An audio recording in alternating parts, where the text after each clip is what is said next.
Market में product नहीं बिकता है, आइडिया बिकता है।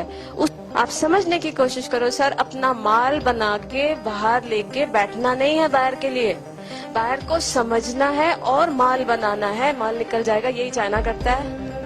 एग्रीकल्चर का एक ना एक हेल्थ बेनिफिट जरूर होता है सर। 2021 में number of ladies with breast cancer triple होने वाली है, और एक ग्रेप ही ऐसा फल है जो ब्रेस्ट कैंसर जिंदगी में होने नहीं देता है। यूएस में 5 टाइम्स कंजम्पशन बढ़ गया है ग्रेप्स का इन लास्ट 6 मंथ्स, क्योंकि number of breast cancer patients बढ़ते जा रहे हैं।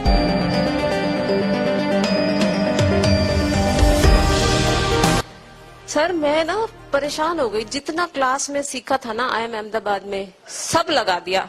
WTO, FWTO और ड्यूटी और फ्यूटी सब लगा दिया सर, कहीं से कुछ आइडिया ही नहीं आ रहा। पता है उसके बाद में घर वापस आई, टीवी खोला, कौन आ रहा था? बाबा रामदेव। और वो बोलता है बच्चों सेब खाते हो? ध्यान से सुनिएगा सर, मजाक नहीं है। सेब खाते हो? मुझे सेब के प्रोजेक्ट पे मैं काम करी, मेरे तो आंख नाक कान खड़े हो गए, ये क्या बोल रहे हैं? तो बच्चों ने कहा हाँ खाते हैं। कहते सुबह खाते हो कि शाम को खाते हो? मतलब ये आदमी पागल है, सुबह खाते हो शाम खाते हो मतलब? यार उस सेब की क्वालिटी होती है, तुम सुबह खाओ तो वजन घटता है, शाम को खाओ तो वजन बढ़ता है। यार I was working on this project for 1 month and as a farmer you are working on this project for your whole life. आपने समझने की कोशिश करी, आप जो माल बेचना चाहते हो सर उसकी क्वालिटी क्या है, राइट? अंगूर बेचते हो, आम बेचते हो सर आपको। फिर मैंने क्या किया, हम लोगों ने उस सारे, मैंने कहा सर वॉशिंगटन का एप्पल तो आपका इंपोर्ट होने से रहा, ये तो बंद हो नहीं सकता, पर आपका मेन काम क्या है? फार्मर का धंधा निकलना चाहिए। तो उसको बोलो ना अपने सेब को एप्पल जूस में कन्वर्ट कर दे, बेचना मेरी जिम्मेदारी। कहते क्या करोगे? उसमें हमने टैग लगा दिया, drink this apple juice in the morning if you reduce weight, drink this apple juice in the evening it will increase weight. हो गया मार्केट सेगमेंटेशन। फिर एडवर्टीजमेंट बना दिया, बच्चा स्कूल से आया, माँ ने वजन बढ़ाएगा, सारा सेब निकल गया। सेब की क्वालिटी को तो मार्केट ही नहीं किया, बैठ के बैठे हैं। ऐसा नहीं होता है, right? We need to understand कि उसकी क्वालिटी क्या है। जैसे आप लोग आम पे बैठे हो, ग्रेप्स पे बैठे हो सर, हम लोगों ने एक एक कंट्री का, जम्मू कश्मीर सरकार ने हमें प्रोजेक्ट दिया, सर हमारा अखरोट नहीं बिक रहा है। मैंने कहा सर कैसे बेचते हो? कहते मैम कितनी सुंदर वेबसाइट बनाई हमने, सारे अखरोट बेचने वालों का डिटेल डाल दिया, एड्रेस डाल दिया। मैं कहा सर तुम तो ना मछली में कांटा डाल के बैठे हो, मछली फंस गई तो ठीक, नहीं फंसी तो सरकार के पैसे, जो वेबसाइट बनी थी खत्म। आपने अपनी तरफ से क्या किया? आप समझने की कोशिश करो सर, अपना माल बना के बाहर लेके बैठना नहीं है बाहर के लिए, बाहर को समझना है और माल बनाना है, माल निकल जाएगा। यही चाइना करता है, राइट? मैंने कहा सर अखरोट की क्वालिटी बताओ। अगर आप एक अखरोट रोज खाते हो तो जिंदगी में कैंसर नहीं होगा। हमने क्या किया? हमने दुनिया में देखना शुरू किया कि भाई कैंसर, सबसे ज्यादा कैंसर किस कंट्री में है।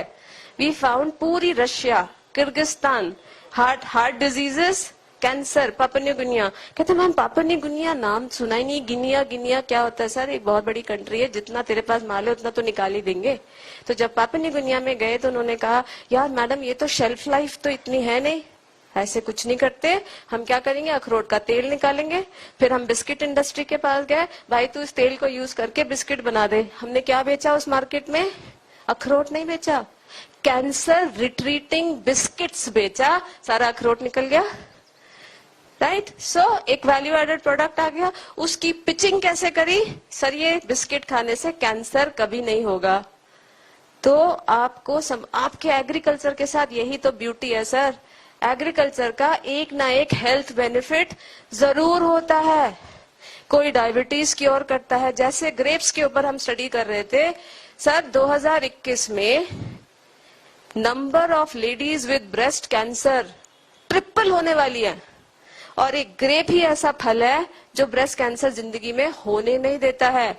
यूएस में 5 टाइम्स कंजम्पशन बढ़ गया है ग्रेप्स का इन लास्ट 6 months, क्योंकि number of breast cancer patients बढ़ते जा रहे हैं. So we have to connect the quality of your agricultural product. वो किस तरीके से आप पिच करोगे, क्योंकि मार्केट में प्रोडक्ट नहीं बिकता है, आइडिया बिकता है. उसके गैप को समझना है यार. इस बंदे को किस चीज की जरूरत है, उसके हिसाब से अपनी पिच बनानी है. प्रोडक्ट तो वही रहता है, प्रोडक्ट तो वही है, लेकिन उसको समझो, वही प्रोडक्ट उसको लेके जाओ. सर तेरी जो सबसे बड़ी प्रॉब्लम है वही तो मैं सॉल्व करने आया हूँ, डबल प्राइस पे माल बिकेगा. सर 2 चीजों की डिमांड आपके यहाँ से.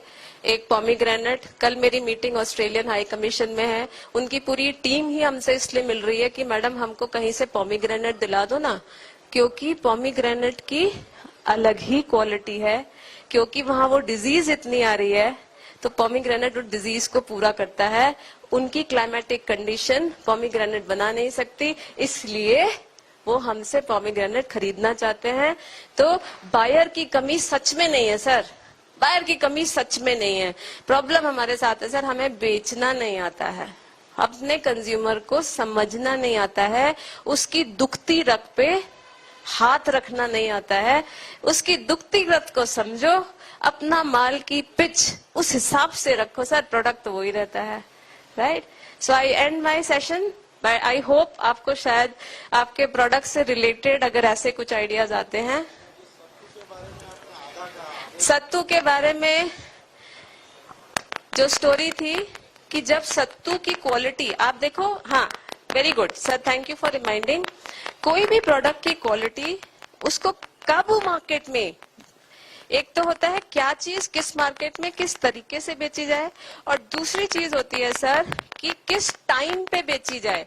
जैसे सत्तू की क्वालिटी या बकवीट की क्वालिटी. सर बकवीट, हाँ सत्तू नहीं, बकवीट. बकवीट की क्वालिटी क्या होती है सर, वो उसकी तासीर बहुत गर्म होती है, राइट. कोटू की उसकी तासीर बहुत गर्म होती है. सो अगर तासीर गर्म है तो किन कंट्री में चलेगा ये माल? CIS country. Sir CIS country कौन से हो गए? Russia, Turkmenistan, Uzbekistan, Tajikistan. Sir -50 degree temperature. उसके बाद हमने सोचा यार अगर हम कूटू को कूटू की तरह बेचेंगे तो ये तो हमारे गांव देहात का है, इसको अच्छा लगे या ना लगे. तो हमने क्या किया, हमने उसकी ईटिंग हैबिट को समझने की कोशिश करी और देखा यार ये तो 24 घंटे नूडल ही खाता रहता है. हमने क्या किया, हमने कूटू के आटे का नूडल बना दिया. अब वो लुक वाइज उसको समझ में आ रहा है, राइट. कूटू के आटे का नूडल बना दिया जिससे वो चॉपस्टिक से खा पाए, राइट. और अगर इसको गर्मियों में हम पिच करते तो बिल्कुल गर्मी में पड़प जाता. आपके क्वालिटी क्या है सत्तू की, कूटू के आटे की तासीर गर्म है. तो ठंड के मौसम में उसको पिच किया, नूडल की तरह पिच किया, निकल गया माल जो हमारे गांव देहात का माल था. और एक example before I and my session. हमारे एक स्टूडेंट था IFT का, उसके पास चावल की भयंकर खेती. सर भयंकर खेती. कहते हैं मैडम आप जरा मेरे खेत पे आओ, थोड़ा देखो क्वालिटी चावल की कितनी मस्त है, कोई बायर वायर ढूंढ के बताइए. जब हम खेत में गए ना सर, हमने देखा यार ये जो बंदा है, जमींदार थे वो लोग, उनके जो गांव में जो लेबर है ना, दिन भर सुबह आदमी 12-13 धूप में 12-13 घंटा काम कर रहा है. और मैंने उससे पूछा किसान से, तू खाता क्या है भाई, तेरे में इतनी एनर्जी कहाँ से आती है? कहता है ये तो ठेके का खेत है, हम यहाँ से चावल तो ले नहीं सकते, तो सारा मालिक ले लेता है. मैंने कहा तो भाई तू खाता क्या है?